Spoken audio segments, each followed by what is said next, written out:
అంటే అతను మాట తీరు ఏ విధంగా ఉంటుందంటే ఓ సామెత ఉంది, నో నిజం అదే జగనిజం.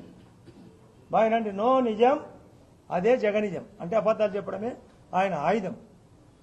పదవులకు డబ్బుకు మరిగి మామూలుగా ఊర్లో బయట కుక్క తిరుగుతుంటుంది, అది ఆన్నే తిరుగుతుంటుంది, బలంగా ఉంటుంది. ఇంటి కుక్క ఏమో విశ్వాసంగా ఉంటుంది. ఇది కుక్క వాటం తినడానికే వచ్చినాడు, ఈ రాష్ట్రాన్ని నాశనం చేసేదానికి వచ్చినాడు. ఒకసారి ఇచ్చారు కదా, అయిపోయింది కదా, ఇక సాలించుకో రాజకీయం. రైతులు బాగుపడాలా. అరటికి రకరకాలుగా ఉత్సాహంగా ఇన్సూరెన్స్తో పాటు ఇన్పుట్ సబ్సిడీ అక్కడ పోయి అధికారులు చెప్పడం కాదు, మేము చెప్తున్నాం.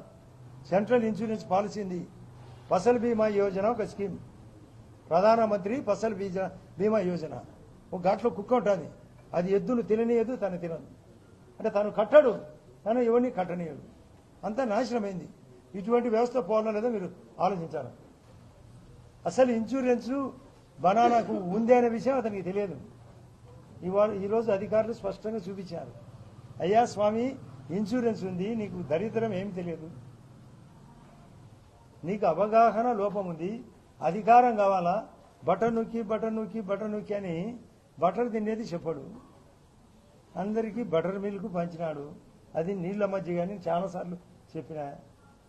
ఆ అవినాశుడు దరిద్రుని కేసులో ముద్దాయి, అది చెప్పడు. ఆ రోజు మా మీద లేనిపోని ఆపాదం. ఇలా చుట్టం సతీష్ రెడ్డి కూడా ఆ రోజు చేసినట్టు చంద్రబాబు నాయుడు చెప్పినాడంట, నేను పులిసి చంపినాడంట మధ్యాహ్నం నుంచి. పొద్దునేమో గుండెపోటు, నోటికి వచ్చే అబద్ధాలు.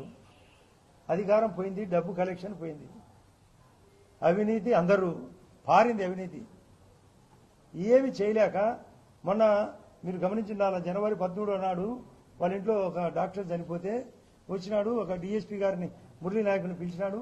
2-3 నెలల్లో పడిపోతుంది అన్నాడు. ఇప్పుడు 2 నెలల 10 రోజులు అయింది. మళ్ళీ ఈరోజు ఏమంటున్నాడు మీరు విన్నారా? ఏదో కళ్ళు మూసుకున్నట్ట సంవత్సరం అయిపోయిందంట.